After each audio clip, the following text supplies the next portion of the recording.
retirement, our first 3 weeks in Isle of Bute. Follow on. Hey guys, restless in retirement? I don't think we're restless anymore.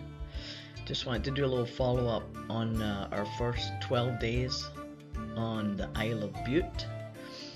We're living in a Airbnb, but we got a long-term rental, as you know, in Craigmore, which is butts up next to Rothesay.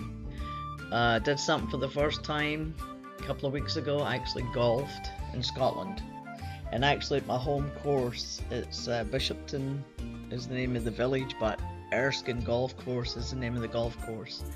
So me and Tammy and my cousin Hazel and my other little cousin Gray, we went out there and it was amazing. Like the scenery was just, we couldn't get over the scenery. Right on the River Clyde. Number 1 tee is right off the top of the hill, right down towards the river. And I've been on that course a lot of times, but it was never to play golf. It was in the winter time we used to take breadboards, wooden breadboards from the back of the co-op, and when it was snowing we would sleigh there all day. When we were kids we used to hide behind the wall and actually pinch the golf balls as the golfers teed off from the top of the first tee. We would steal their balls and just run as fast as we could. So it was kind of cool to go on there officially as a golfer and play my first ever Scottish golf course, British golf course. So it was great, got some great pictures of that. Again, the scenery was brilliant, looking across the River Clyde to Dumbarton Castle and Clydebank. And then we made it over to Rothesay, as you know, Isle of Bute, and we went golfing here. And that was just another level. The scenery here is absolutely amazing. That golf course is actually right up behind us. There's 3 golf courses. The Rothesay golf course, 18 hole. Then there's Port Bannatyne is like a 9 hole, but for some reason they call it 12. We haven't figured that out.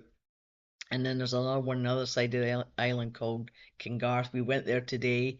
It was so windy and blowy, and everything's done online to book your time and everything. And we tried to get online, but we could never get to the payment part, and it was so windy and so cold. The sun was shining, but it was so windy on that side of the island, and that's not elevated, that's actually down on the coast. So it was really blowy, but it looks interesting. I think we're going to go back there. So anyway, we had our day on Rothesay, and we were up on the top of the island, and at one point you got a 360 all the way around the island. We could see mainland Largs, you could see as far as Ayr, you could see up to the Cowell or Gyle, Dunoon. You could see all the way to Arran. You could see the mountains all up the west coast. It's just amazing. And that course is like this, and then like this, and then like this, and then like this. So thank God they have electric carts.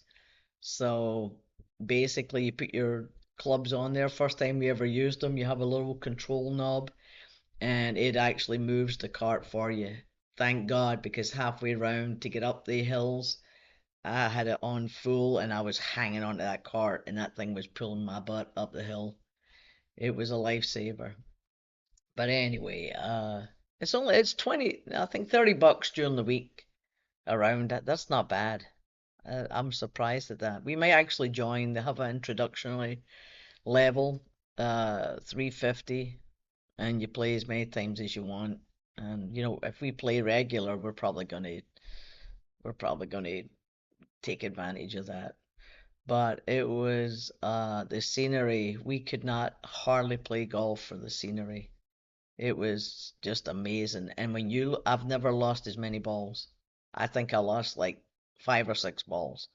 If you are off the fairway into that green, into that rough, forget it.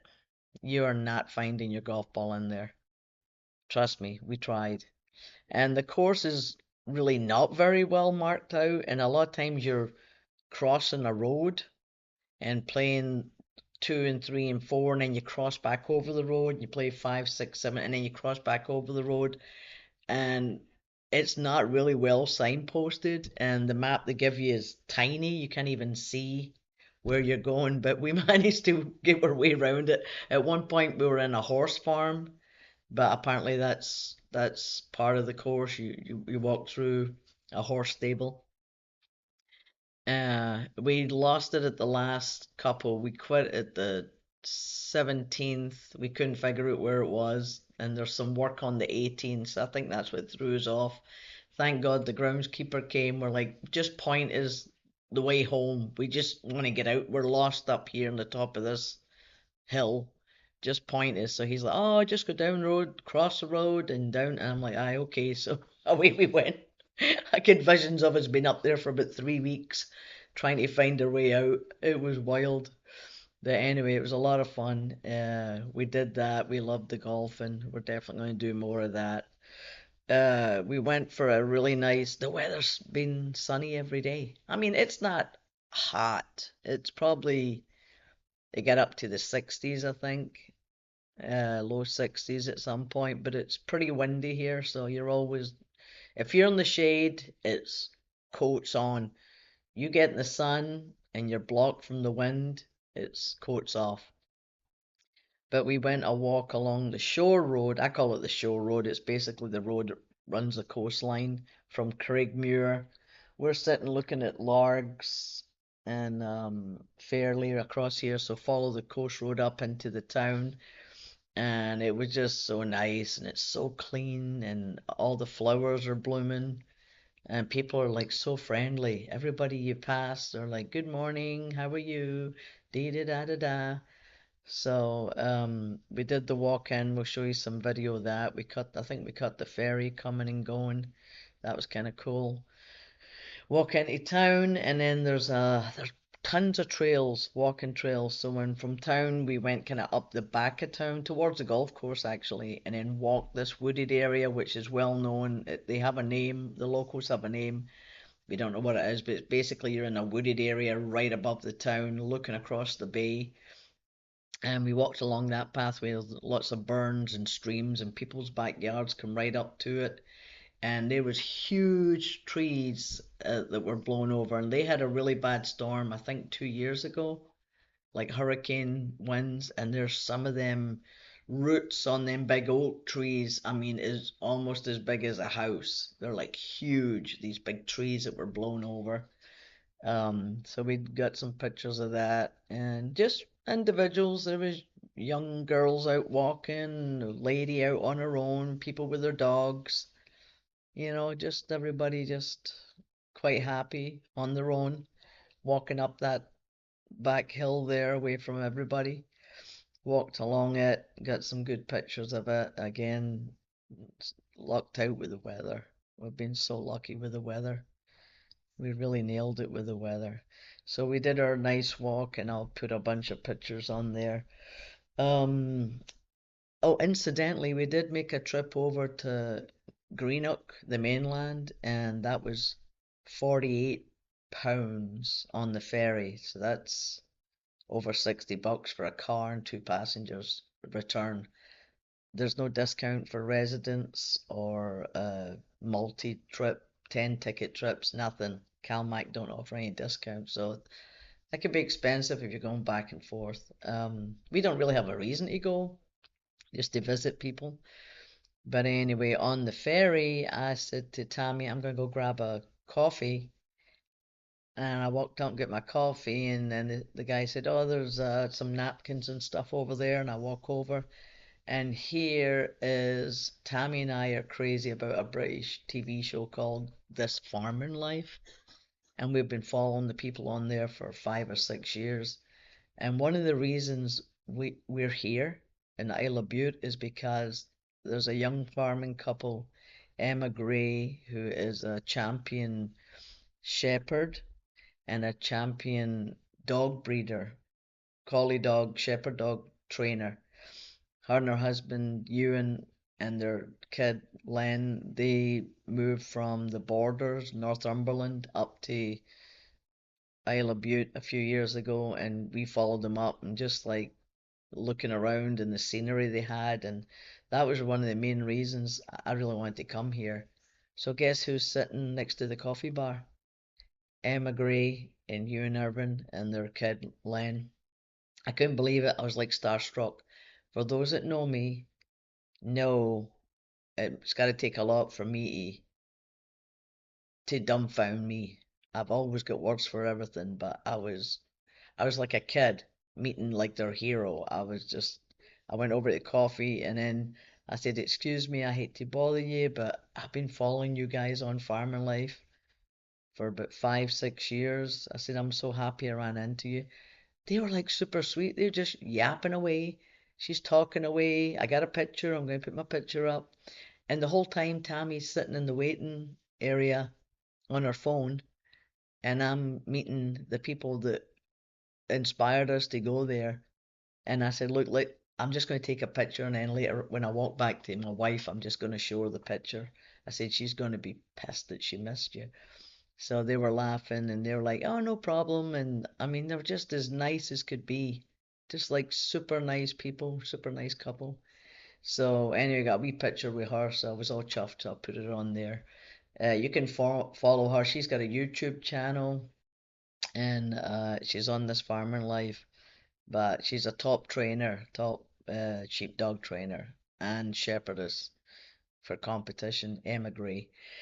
Anyway, what else did we do? Oh, we took a little run down to. So there's a second ferry. There's the main one at Rothesay, takes you to the mainland, Wims Bay, and then at the back of the island, it's just a dead end road, and there's a little ferry there, and it takes you to mainland, but it's in the middle of the countryside, a little place called Collintree.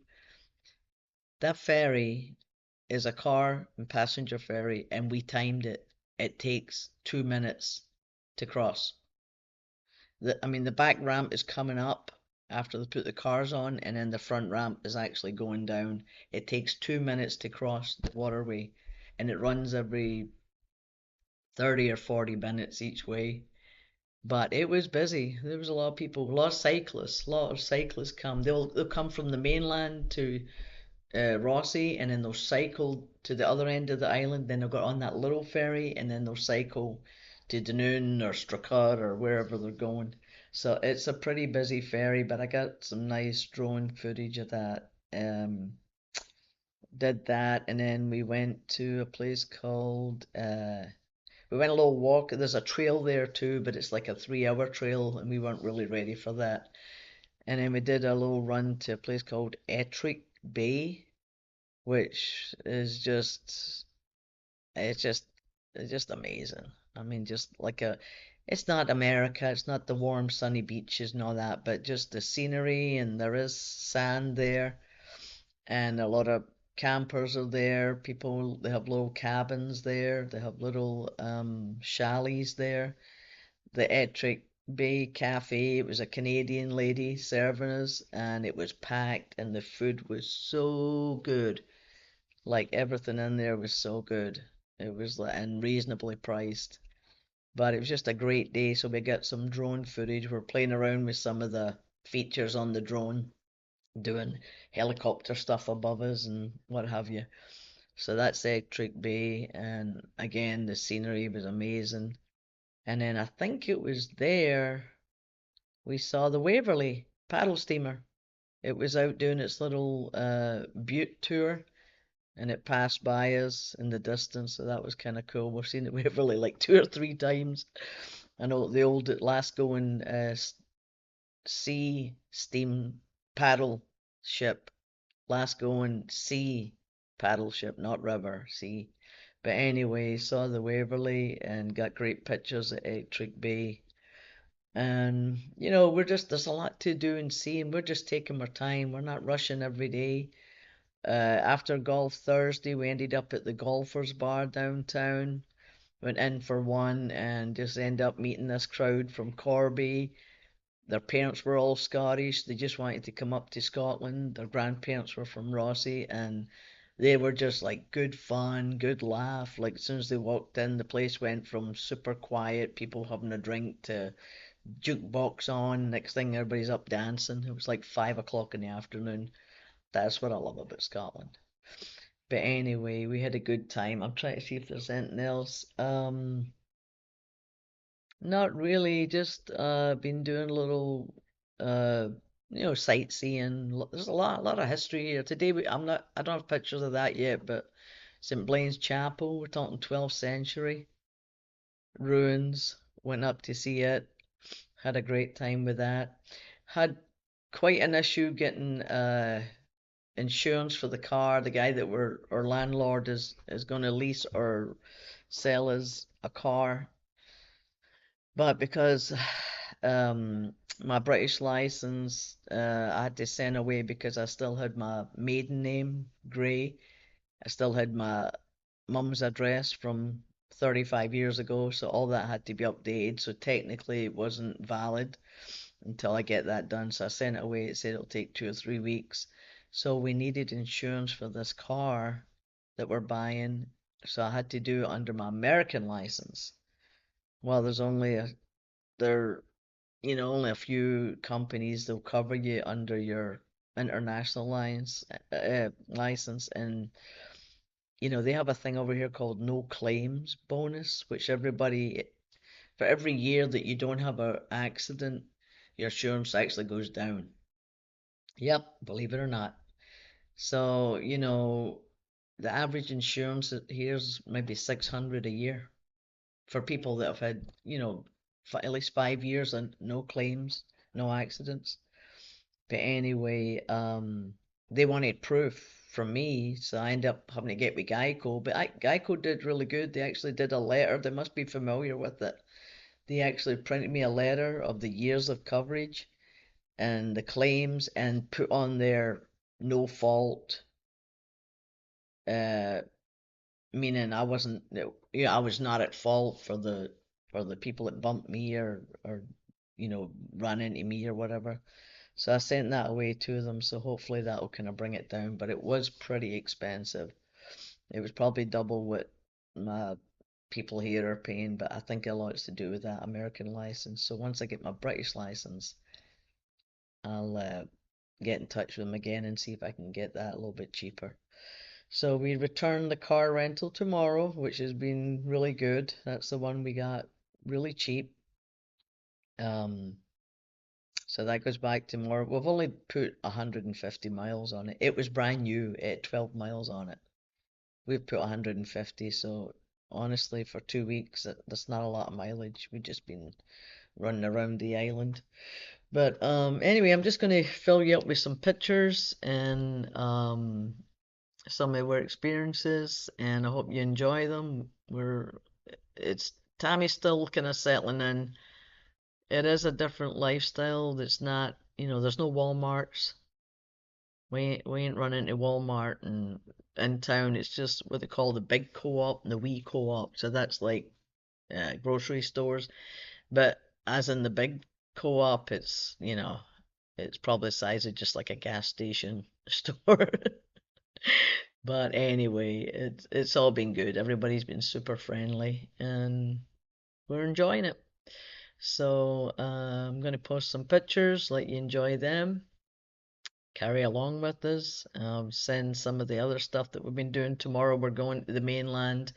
We're actually going to a big soccer game, which is one of my local teams, the Glasgow Rangers, playing the Hibs. It's the end of the league season. They didn't do so well. It'll be their last game. So, it's just going to be for the excitement of going. It's not really, they're not going to win or lose anything. It's just the end of season. They could have done better, but we got tickets for that, so we'll be going to that. And then heading back here Thursday. And then our landlord is leaving tomorrow, him and his wife Barbara, and we're dog sitting. We got Molly.